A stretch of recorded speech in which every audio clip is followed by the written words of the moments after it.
না চোর ধরতে পারি সেই দেখ তোর পাল এই দেখ তোর পালবে হুলা চোর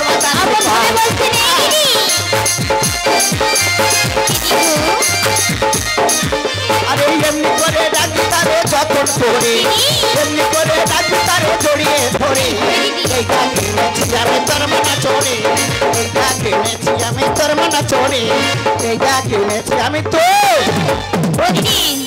তোমার প্রয়োজন নেই তুমি আসতে পারো মা তাই মিঠে গেছে বলে প্রয়োজন নেই সন্দেউলা বাবুকে আমি উপকার করে দিয়েছি বড় একটা স্বর্ণ বোতল দিয়েছি আর তোকে যে এই উপকারটুকু করলাম তুই আমার কি দিবি আবার কি আছে বলে যে তোমাকে দেব তাই বলে কিছু দিবি না কিছু দেব তো তা তো হয় না অধরে দেখা যায় মিষ্টি দোকান যত খুশি গিয়ে মিষ্টি খাও আর যাবার পথে আমাকে নিয়ে যেও হ্যাঁ চার পাতাই নিয়ে যাই মিষ্টি খাই দোকানে বসে কাঁটি করি নাই আর দোকানদার টুটি টিপে মিষ্টি বের করে নি ও দিদি আমি পয়সা দিয়ে যাব তুই দাম দিবি আগে বলবি তো গাটির পয়সা খেতে হলে এক দু পিস ওপারে যেত কি না যেত তুই যখন দাম দিবি আমি গামলা খানে আমি তো জানি তুমি পরের টাকা খেতে ভালোবাসো তাহলে আমি অপেক্ষা করছি মিষ্টি দোকানে ছোট্ট করে গল্প করে চলে এসো দিদি তুই বেউলা আসি বাবু আসি বাজারে দোকান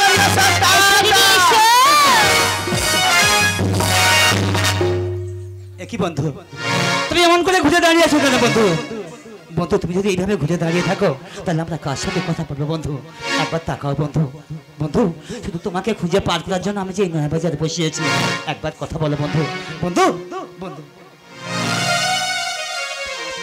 না বন্ধু তাহলে এই মুহূর্তে এই স্থান ত্যাগ করে আমি চলেই যাচ্ছি বন্ধু তুমি ফিরাইয়া দিয়েছ বলে যাই চলে বন্ধু তুমি ফিরাইয়া দিয়েছ বলে যাই চলে যাই জীবনে মোরে আর কেউ নাই কিছু নাই তুমি ফিরাইয়া দিয়েছ বলে যাই চলে যাই তুমি ফিরাইয়া দিয়েছ বলে যাই চলে যাই একটা কথা বলো বন্ধু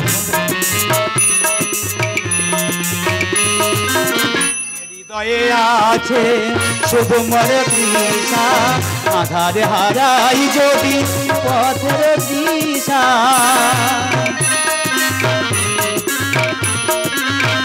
হৃদয়ে আছে শুধু মরে তৃষা আধারে হারাই যদি পথের দিশা সে পদ খুঁজিতে আমি নিজের হারাই সে পদ খুঁজিতে আমি নিজের হারাই তুমি ফিরাইয়ে দিয়েছ বলে যাই চলে যাই যাই চলে যাই বন্ধু তুমি যখন কথা বললে না তাহলে এই মুহূর্তে এই স্থান ত্যাগ করে আমি চলেই যাচ্ছি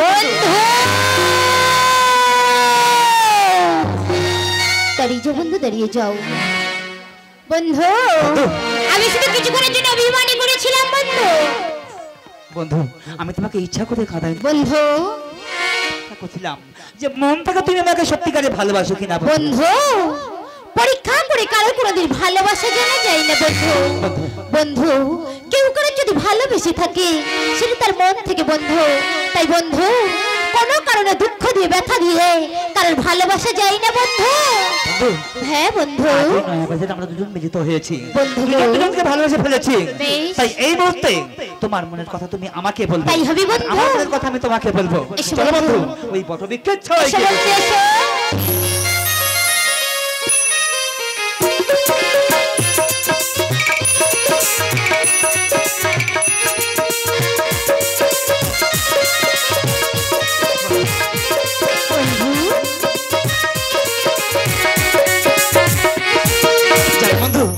তোমাকে কাছে পেয়ে আমার মন আনন্দে ভরে গেছে তাই এই মুহূর্তে আমার মন কি বলতে চাইছে জানো বন্ধু আরে ইচ্ছে করে ঘুমেটাতে তোমাকে বউ সাজাবো সিঁদুর দিয়ে সন্ন্যাসীতে তাই আমি নাকি? তোমায় রাঙিয়ে দেব বন্ধু ইচ্ছে করে ঘুমটাতে না তোমাকে বউ সাজাবো সিঁদুর দিয়ে সন্ন্যাসীতে আমি তোমায় রাঙিয়ে দেব সিঁদুর দিয়ে সন্ন্যাসীতে আমি তোমায় রাঙিয়ে দেব ইচ্ছে করে ঘুমটাতে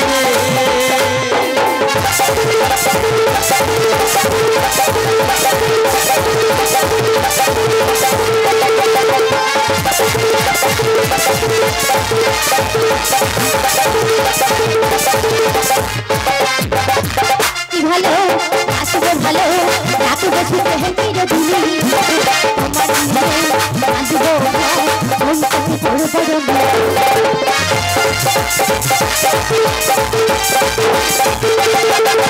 এসেছি ভালো আসবে ভালো রাতে বসে হেঁটে দিলি তোমার আসবো মন থেকে বড় তুমি আমার আমি তোমার তুমি আমার আমি তোমার এ কথা কি মনে রেখো সিঁদুর দিয়ে সন্ন্যাসীতে আমি তোমায় রাঙিয়ে দেব সিঁদুর দিয়ে সন্ন্যাসীতে আমি তোমায় রাঙিয়ে দেব ইচ্ছে করে ঘুমটাতে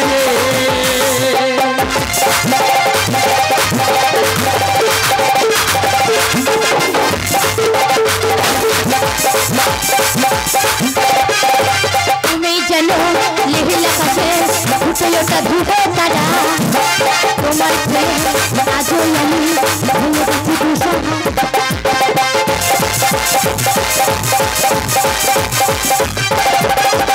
তুমি জানো লেহিলা কাছে ফুটলোটা ধুবে তারা তোমার প্রেম আজও আমি ভুলে গেছি দুসহা হবে মিলন এলো শুভ লগন হবে মিলন এলো শুভ লগন তোমায় আপন করে নেব সিঁদুর দিয়ে সন্ন্যাসীতে আমি তোমায় রাঙিয়ে দেব সিঁদুর দিয়ে সন্ন্যাসীতে আমি তোমায় রাঙিয়ে দেব ইচ্ছে করে ঘুমটাতে নেই তোমাকে বউ সাজাবো সিঁদুর দিয়ে সন্ন্যাসীতে আমি তোমায় রাঙিয়ে দেব সিঁদুর দিয়ে সন্ন্যাসীতে আমি তোমায় রাঙিয়ে দেব লা লা লা লা লা লা লা লা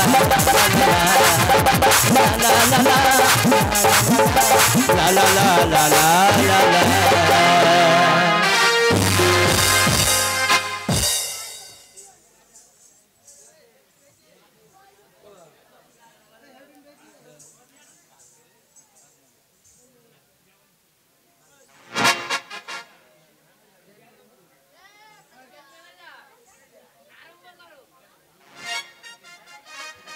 হ্যালো লকিন্দর ও বেহুলার এনাদের অভিনয় দেখে তারানগর নিবাসী দিবাকর কয়াল ও সুখদেব বৈরাগী এনাদের দুজনার 20টা করে 40টি টাকা উপহার করি।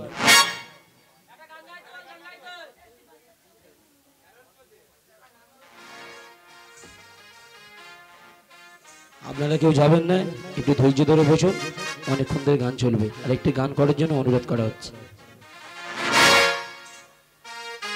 বন্ধু বন্ধু আজ তোমার মন কাছে পেয়ে আমার আনন্দ ভুলে গেছে। বন্ধু তুমি কথা দাও বন্ধু, বন্ধু আমায় তুমি ভুলে যাবে না বন্ধু। আমি কথা দিলাম বন্ধু আমি কথা দিলাম, আমি কথা দিলাম, তুমি আমি যুগে যুগে থাকবো সাথে, যুগে যুগে থাকবো সাথে। আমি কথা দিলাম, আমি কথা দিলাম, তুমি আমি যুগে যুগে থাকবো সাথে, যুগে যুগে থাকবো সাথে। আমি কথা দিলাম, আমি কথা দিলাম, কথা দিলাম, আমি কথা দিলাম।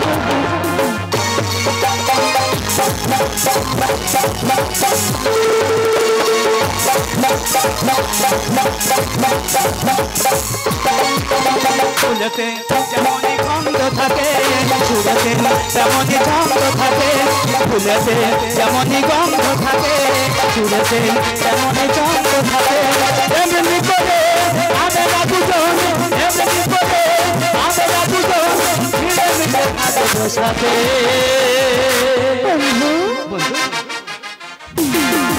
মিলেমিশে থাকে বসাতে আমি কথা দিলাম আমি কথা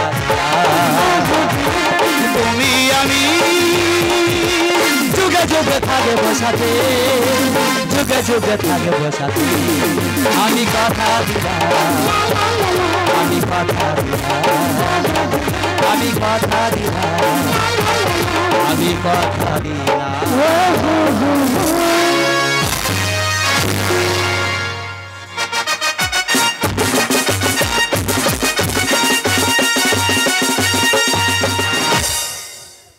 সরকা মহারাজ দৌদ মুখে শুনলাম পত্রলক্ষীর মনে ছয় কর্মের যাত্রা করে রাজপ্রাসাদ বিদে হ্যাঁ মহারাজ হ্যাঁ সেই কি বিবাহের কাছে মত দিয়েছিল মহারাজ আমাদের সন্তানকে বিবাহ করতে মত দিয়েছে মহারাজ সরকা আর না বিলম্ব করে এই মুহূর্তে আমি ঘটককে পাঠিয়ে দেবো একটি পাত্রের সন্ধানে দাঁড়াও মহারাজ ঘটককে পাঠানোর পূর্বে আমার যে একটি কথা আছে মহারাজ বলো তোমার কি কথা লক্ষ্মণকে বিবাহ দিতে পারি তাহার পূর্বে তোমাকে যে সাঁওতালি পর্বতে করতে হবে লইহের বাসর ঘর মহারাজ চম্পকে রাজকুলে রানী এক বছর লক্ষ্মীকে বিবাহ দেব মহারাজ কেন হেতাল ভালা সাঁওতালি পর্বতে রাখিব ওগো মহারাজ পূর্বে যে আমি আমার ছোট সন্তানকে হারিয়েছি হারতে পারবো না লক্ষাই গুণমণি তাই বলছি মহারাজ লক্ষ্মণের যে রয়েছে সর্পের ভয় তাই আমি চাই সেই হেতালে ভরা সাঁওতালি পর্বতে করো তুমি লইহির বাসর ঘর নির্মাণ মহারাজ তুমি রানী হলো বুদ্ধিমতী সৌমতি বুদ্ধি দিয়েছ আমারই কর্ণ গুহারে আমি ভুলে গিয়েছিলাম সাথে রাজার ধননয়ন মানিককে পেয়ে সাথে চম্পকের বুকে এখন তুমি যাও বিশ্রাম কক্ষে মহারাজ এসো এখন আমি আসছি মহারাজ সনকা সনকা জানে আমি সাধুর চম্পকের সাধু কিন্তু আমি তো জানি সাধু নামের আমি কে সাধু নামের আমি কলের কল বড় মনস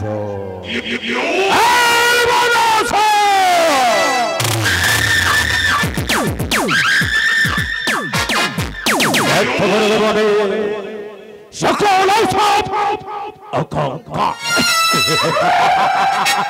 পারবি না লক্ষিণকে কেড়ে নিতে তোমার কাছ থেকে রাজকুলের কথা মতন আমি হাতার ভরা সাঁওতালি পর্বতে নির্মাণ করে বললো বাসর ঘর তারপর সাধারণ চম্পক বিপ্লব হয়ে তোমার রাজকুমারকে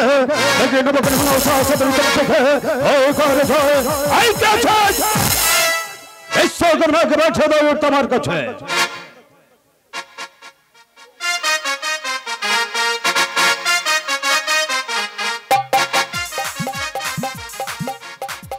নমস্কার মহারাজ স্বাগতম সুস্বাগতম স্বাগতম সুস্বাগতম মহারাজ আমাকে ডেকেছেন মহারাজ হ্যাঁ বিশ্বকর্মা আমি তোমায় ডাকা বলুন মহারাজ সাধীর চম্পকে রাজকুমারকে আমি বিবাহ দিতে চলেছি মহারাজ তাই তোমাকে হেতালে ভরা সাঁওতালি পর্বতে আমার রাজকুমারের জন্য নির্মাণ করে দিতে হবে একটা লৌহ বাসর ঘর মহারাজ এটা একেবারে অসম্ভব মহারাজ বলতে পারেন মহারাজ এত লোহ আমি কোথায় পাবো মহারাজ আমি যখন দিও আনি দেব লৌহ তাই নাকি মহারাজ বেশ মহারাজ লোহ পেলে আমি অবশ্যই লোহ বাসঘর নির্মাণ করে দেবো মহারাজ বিশ্বকর্মা বলুন মহারাজ রাজকুমারের জন্য বাসর নির্মাণ করবে 17 বন্ধ দক্ষিণ দ্বারে মহারাজ সকল বিভিন্ন অঙ্কিত করে বাসর অঙ্গনে অঙ্কিত করবে না কার নাম কি জানা আছে বলুন মহারাজ অস্তর জগতে মহারাজ কনি মনুষ্যর নাম অঙ্কিত করবে না তুমি নেত রচকিনীর নাম এবং ছোট বাসর ঘর নির্মাণ করবে সেই বছরের মধ্যে পিপিলি কত দূরের কথা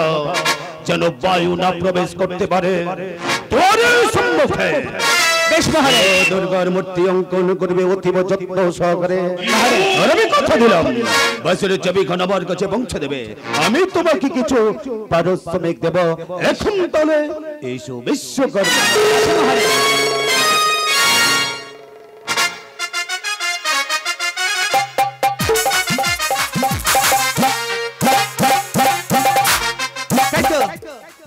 মহারাজ যে কাজ দিয়ে গেল আমার একা দ্বারা সম্ভব নয়। না না, আমার পুত্র বেয়ালি শর্মা আছে, ওকে ডেকে নিয়ে যাবো সেই সাঁতালি পর্বতে। ও বেয়ালি শর্মা, তারা করে এসো। বেয়ালি শর্মা, দেখো বাবা, আমাদের কি কাজ পড়ে যাচ্ছে।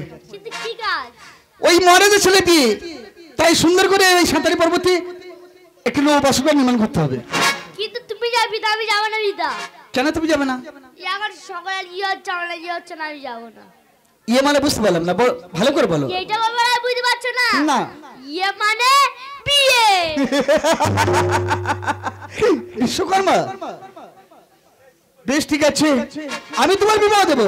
এই কাজটা করে এসে তোমাকে আমি বিবাহ দেবো। আমি বলছিলাম কি সব কিছু গুছিয়ে নাও, আজ এখনই যাবো সেই সাঁতালি পর্বতে। চলো চলো পিতা, চলো। বেশ, তাই চলো বাবা।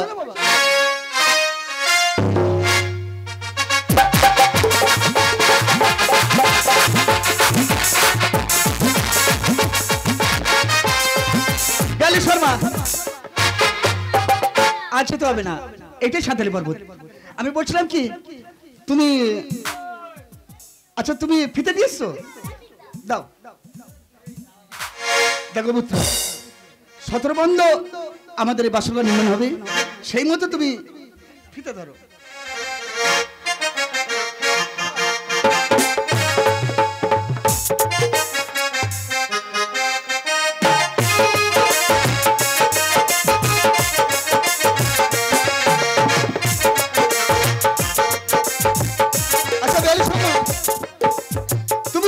বিবাহ করবো। আচ্ছা বাবা, 10 সাথে কত হয় একটু বলতে দেখি শুনি। পিতা বলতে পারে পিতা, পিতা 26 বন্ধন পিতা। কি বলছো বেয়ালি শর্মা? আরে 10 থেকে 7 পর্যন্ত গুনে দেখো কত হয়। বেশ পিতা, আমি হাতে গুনে দেখছি পিতা। পিতা 17 বন্ধন পিতা। 17 বন্ধ? হ্যাঁ পিতা। ভালোই হচ্ছে। আমি বলছিলাম কি, তুমি তাহলে আমার লোহ চুঙ্গন দাও আর হাতুড়ি বাড়ালে আমাকে দাও, তাহলে আমি বাসনা নির্ণয় করি। বেয়ালি শর্মা, তাহলে লোহ চুঙ্গন দাও। আগে বাঁশরি গড়ি আমার বিশ্বকর্মা ঠাকুর গো।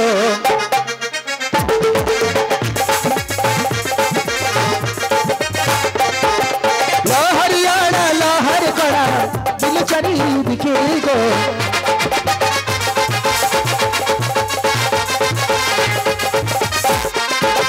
সব দেব দেবীর নাম লিখিল বাসর মাঝারে।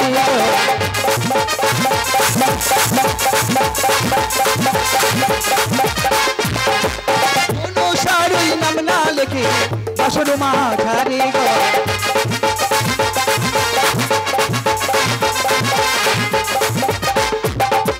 বাসর গড়া সঙ্গ হলো সাঁতালি পর্বতে গো।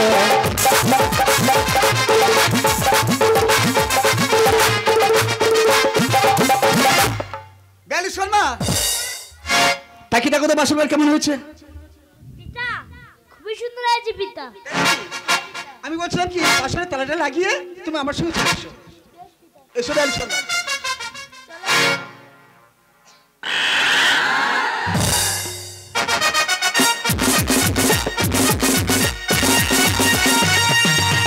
जय सत्यं शिवं सुंदरं सतय चंपक बरबरो आनंद दे বিশ্বকর্মা ফিরে। মহারাজ, আমরা ফিরেছি মহারাজ। নির্মাণ হয়ে গেছে? হ্যাঁ মহারাজ। বাসুরের চাবি কেন দাও? বাসুর চাবি দিয়ে দাও। বিশ্বকর্মা বলুন মহারাজ। আমি কথা দিয়েছিলাম বাসুর নির্মাণ করে বাসুরের চাবি কেন আমার কাছে পৌঁছে দেবে, আমি তোমাকে পারিশ্রমিক দেব। বেশ মহারাজ। রাজকোষাধ্যক্ষকে বলে রেখেছি যাওয়ার পথে পারিশ্রমিক নেই, তবে যাবে কেমন? তাহলে আমরা এখন আসি মহারাজ। বিশ্বকর্মা বিশ্বকর্মা। মহারাজ, আচ্ছা বিশ্বকর্মা, বলো। তোমরা পিতা পুত্র কোন রাস্তা দিয়ে এসেছিলে? আমরা ওই রাস্তার মাঝে বাঘা বাউলা গাছটা আছে না, ওই নিচে আসছিলাম। ওই রাস্তা দিয়ে তোমরা পিতা পুত্র ভয় কেউ যাবে না। ওই যে পাকা বাবলা গাছের বিশ্বকর্মা এবং বিশ্বকর্মা ভয় রয়েছে। মহারাজ। বেয়ালি শর্মা, ওরে বাবা, মহারাজ চলে গেছে। আরে তুমি কাঁপছো কেন, কি হয়েছে? ভয় লাগছে? আচ্ছা মহারাজ কি বলে গেছে জানো? কি? ওই যে পথের মাঝখানে যে বাঁকা বাবলা গাছ আছে না, হ্যাঁ। ওই বাবলা গাছে একটা পেতনি রয়েছে। পেন্নি? বুঝতে পারলে না? পেতনি মানে ভূত। ওই পেন্নিকে আমি বিয়ে করি। দেখো বাবা, তুমি যদি বিয়ে করো না, তোমার ঘাড় মুটকে রক্ত সব শোষণ করে খাবে। তাহলে বিয়ে করবো না। বলছিলাম কি, আমরা ওই রাস্তা দিয়ে যাব, ওই যখন ওই বাঁকা বাবলা গাছের ধারে যাবো না, তখন দুই বাপ্পা চোখ বুঝিয়ে ওই পথে চলে যাবো। চলো দাঁড়াও বিশ্বকর্মা। মা, তুমি কে মা? আমাদের দেখা দাও মা, তুমি কে? তাহলে তাকে দেখো বিশ্বকর্মা, তোমাদের চলার পথে আজ কে বা বাধা দিয়ে দাঁড়িয়ে আছে? মা,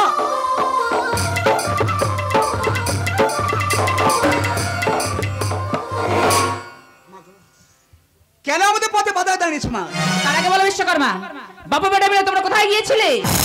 দেখো, আমরা গিয়েছিলাম সাতার পর্বতে লৌহ বাসঘর নির্মাণ করতে। সেই লৌহতে নির্মিত বাসঘর কেমন ভাবে নির্মাণ করেছো তোমরা? দেখো, আমার ভাবে অঙ্কিত করেছি, সেই বাসরে বায়ু কিংবা প্রেমিকে পর্যন্ত প্রবেশ করতে পারবে না। তোমাদেরকে আমি আদেশ করলাম এই মুহূর্তে ফিরে যাবে সেই সাঁওতালি পর্বতের লৌহবাস ঘরে। বাসস্থান কোনো করবে তোমরা ছিদ্র হামতাল দিয়ে বাধ্য। আমার ইনাকে নিঃশ্বাসে হামতাল যাইবে উড়াইয়া উদাসন যে প্রবেশ